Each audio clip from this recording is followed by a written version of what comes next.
Hello दोस्तों, astro stock prediction में आपका स्वागत है। Good morning. आज है 4 अप्रैल 2025, शुक्रवार, हफ्ते का आखिरी दिन। प्री मार्केट रिपोर्ट मैं प्रस्तुत कर रहा हूँ। सुबह के लगभग 7 बजे है। शुरू करने से पहले चैनल के डिस्क्रिप्शन बॉक्स में बिलो द टाइटल डिस्क्लेमर रखा है, इसको कृपया पढ़िए। यानी एज पर डिस्क्लेमर, ये एजुकेशनल प्रोग्राम है। इसके तहत जो भी मैं बोल रहा हूँ ये मेरी पर्सनल राय है, मेरी खुद की राय है। आपके प्रॉफिट या लॉस, लाभ या हानि के लिए मैं और मेरा चैनल जिम्मेदार नहीं रहेंगे, रिस्पॉन्सिबल नहीं रहेंगे। ये प्लीज़ नोट करके रखिए। मेरा एस्ट्रो स्टॉक प्रेडिक्शन चैनल केवल और केवल सिर्फ और सिर्फ यूट्यूब पे ही अवेलेबल है, बाकी कहीं भी नहीं। ये भी नोट करके रखिए। और किसी भी इन्वेस्टमेंट या ट्रेडिंग के पहले शेयर मार्केट में आप किसी अच्छे फाइनेंशियल एडवाइजर से कंसल्ट कर सकते हो, एडवाइस ले सकते हो, ताकि आपको लॉस ना हो। चलिए दोस्तों, शुरू करेंगे। दोस्तों, बहुत बड़ी गिरावट कल अमेरिकन मार्केट में देखी गई। कल अमेरिकन मार्केट एक ही दिन में 1700 पॉइंट गिरा दोस्तों, लगभग 1700 पॉइंट लगभग गिरा। 1700 पॉइंट लगभग गिरा कल अमेरिकन मार्केट। कोविड के बाद ये सबसे बड़ा फॉल है अमेरिकन मार्केट में, एक ही दिन में 1700 पॉइंट। और आईटी का जो निर्देशांक है नैस्डैक, वो भी 1000 पॉइंट गिरा एक ही दिन में। इतना छोटा निर्देशांक है, वो भी 1000 पॉइंट गिरा। 6% गिरा एक ही दिन में। 6%, यानी हमारा निफ्टी अगर 6% गिरा ना, तो कितना होता है मालूम है क्या? 1400 पॉइंट होता है। वैसा नैस्डैक गिरा है दोस्तों। इतनी बड़ी गिरावट ये ट्रम्प टेरिफ के कारण है, क्योंकि बाकी के सभी देश अभी सैंक्शंस लगा रहे हैं अमेरिका के ऊपर, इम्पोर्ट टैक्स लगा रहे हैं, जैसे अमेरिका ने लगाया। और इसी के चलते हुए अमेरिका में ये डर है कि अभी महंगाई बढ़ेगी और इकोनॉमी जो है अमेरिका की कम होगी, यानी आर्थिक मंदी की आशंका है। इसके कारण आईटी के स्टॉक्स ज़बरदस्त गिरे दोस्तों, क्योंकि आईटी सभी अमेरिका के ऊपर डिपेंड है। अमेरिका हेड डिपार्टमेंट है आईटी का। आईटी के स्टॉक्स लगातार गिर रहे। हमारे जो इन्फोसिस वगैरह बाकी के एडीआर भी बहुत बुरी तरह गिर गए थे। हो सकता है आज हमारे मार्केट में आईटी के स्टॉक्स बहुत ज़्यादा गिरे। लेकिन मज़े की बात है, हमारा जो गिफ्ट निफ्टी है सिर्फ और सिर्फ 100 पॉइंट माइनस में दिखा रहा है। कितना? 100 पॉइंट माइनस में दिखा रहा है। ये मज़े की बात है ना दोस्तों। देखिए, एशियन मार्केट में जापान का मार्केट फिर से 800 पॉइंट माइनस में है अभी स्टार्टिंग में, सुबह सुबह। कल 1000 पॉइंट लगभग गिरा, 900 पॉइंट, और अभी 800 पॉइंट गिरा है। Asian market, European market, American market बुरी तरह गिर रहे हैं, पूरे वर्ल्ड मार्केट गिर रहे हैं।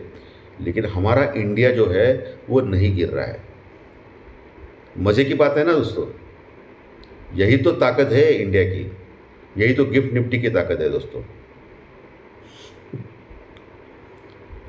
यही तो ताकत है।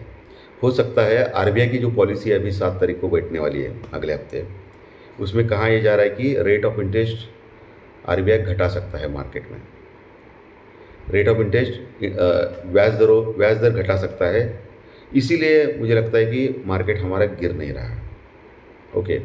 और दूसरा, आपको मालूम है हमारी इंडियन स्टॉक मार्केट क्या है, क्या चीज़ है, सबको मालूम है। कुछ बोलने की ज़्यादा आवश्यकता नहीं है।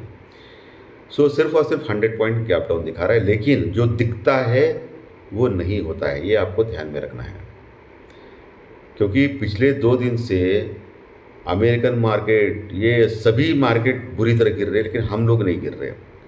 आज शुक्रवार, हफ्ते का आखिरी दिन है। और एस्ट्रोलॉजी में मैंने बोला था कि राहु का नक्षत्र भी है, राहु का अंक भी है न्यूमरोलॉजिकली। कुछ बड़ा हो सकता है दोस्तों, बहुत बड़ा फॉल आने के चांसेस भी है मार्केट में। बहुत ही आप केयरफुली काम करें। ओके। और एफआई लगातार शेयर कर रहा है। कल भी फॉरेन इन्वेस्टर्स यानी एफआई ने लगभग 2800 करोड़ यानी 2800 करोड़, लगभग 2800 करोड़ के आसपास का माल कैश में सेल किया था। ऐसी भी बात नहीं कि एफआई बाय कर रहा है इसलिए मार्केट नहीं गिर रहा है। तो किसने होल्ड किया है मार्केट को? और डीआई की बाइंग सिर्फ 200 करोड़ की है, 200 करोड़ की बाइंग है कल, ज़्यादा नहीं है। तो मार्केट क्यों नहीं गिर रहा है? कौन होल्ड कर रहा है?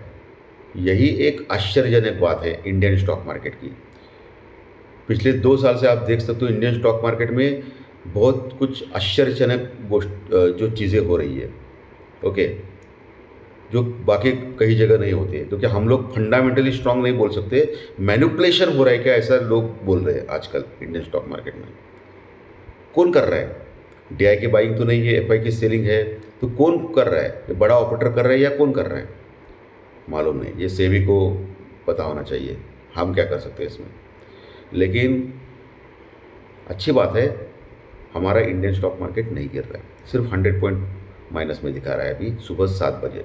8 बजे अलग हो सकता है, 9 बजे अलग हो सकता है, ओपन होने के बाद कुछ अलग ही दिखा सकता है। ये तो हर बार होता है, 10 में से 6 बार, 6-7 बार, सॉरी 8 बार बोलो क्या, वो भी कम रह पड़ेगा। गिफ्ट निफ्टी यहाँ जब से गुजरात में आ चुका है ना, तब से आप देख सकते हो कि इंडियन स्टॉक मार्केट में गिफ्ट निफ्टी का कोई वजूद ही नहीं रहा है। ये मेरा पर्सनल ओपिनियन है, मैं गलत भी हो सकता हूँ भाई, ये भी बोलना चाहिए, लेकिन ये गिफ्ट निफ्टी कुछ दिखाता है, उसका इंडिकेशन कुछ मतलब नहीं होता है, हमेशा देखा गया है 10 में से 6-7 बार। देखेंगे क्या होता है ओपन होने के बाद। डाउ फ्यूचर लगभग 100 पॉइंट माइनस में है, यानी कल 1700 पॉइंट और अभी आज 100 पॉइंट।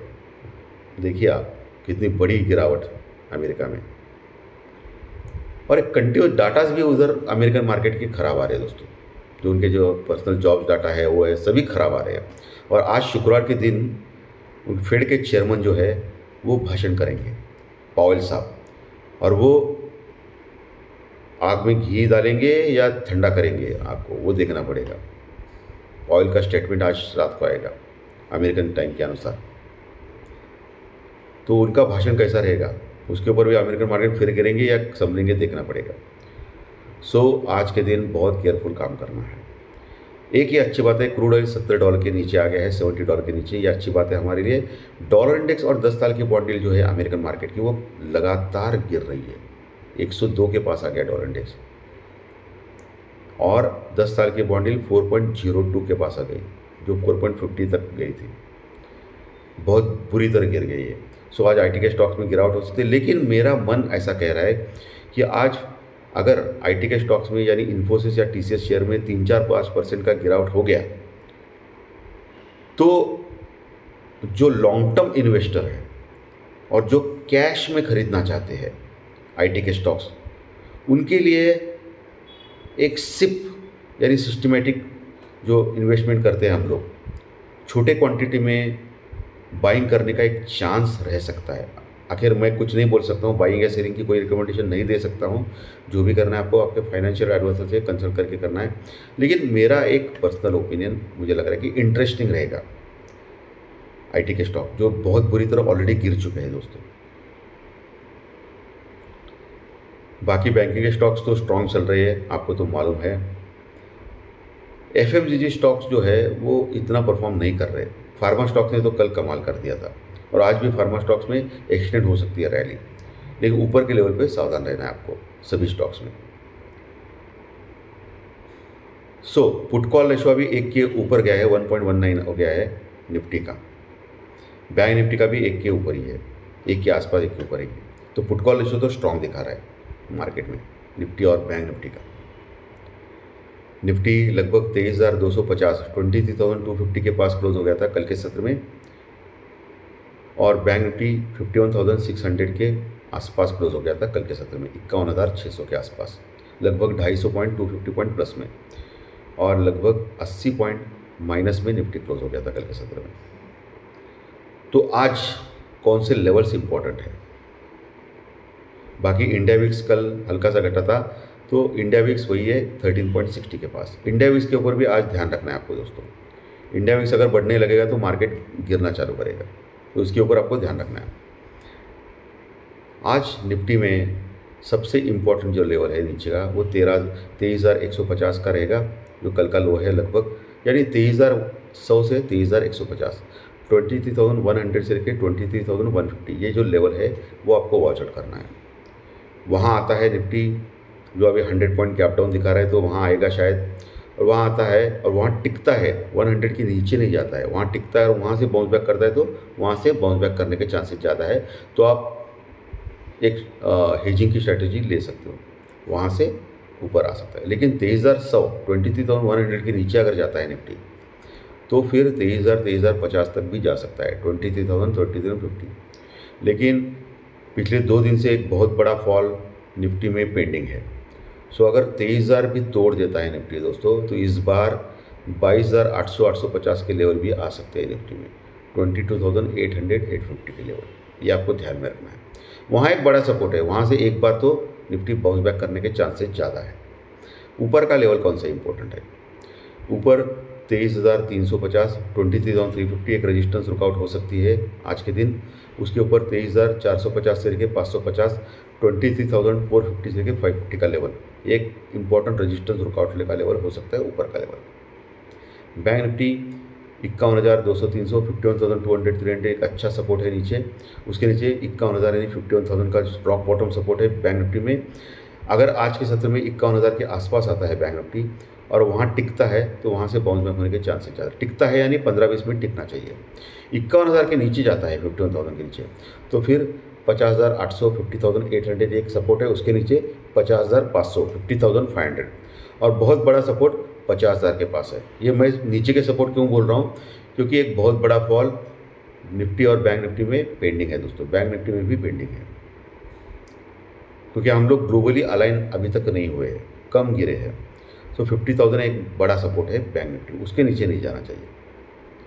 ऊपर का लेवल 51,800 पहला रजिस्टेंस रुकआउट लेवल, 51,800 का। उसके ऊपर 52,050 का एक बड़ा रजिस्टेंस रुकआउट है। उसके ऊपर 52,200, 52,200 का लेवल। यह रजिस्टेंस रुकआउट के लेवल मैंने बोल दिए है। लेवल्स सपोर्ट रेजिस्टेंस, लेवल्स यानी सपोर्ट रेजिस्टेंस मैंने निफ्टी और बैंक निफ्टी में बोल दिए है।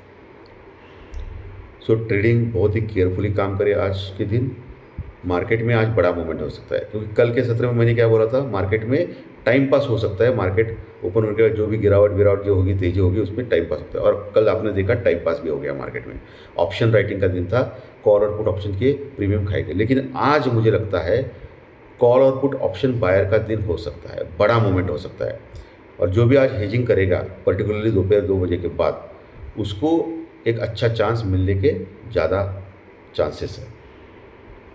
तो दोस्तों धन्यवाद। आज का सेशन अच्छा लगा तो लाइक दबाइए, कमेंट बॉक्स में कमेंट लिखिए और जो नए दर्शक पहली बार चैनल देख रहे हैं वो सब्सक्राइब बटन जरूर दबाएं ताकि आपको आने वाले सभी वीडियो इसी चैनल के ऊपर सिर्फ और सिर्फ यूट्यूब के ऊपर जरूर देखने में। धन्यवाद। फिर मिलेंगे ज्योतिष शास्त्र प्रेडिक्शन कार्यक्रम में। Thank you very much.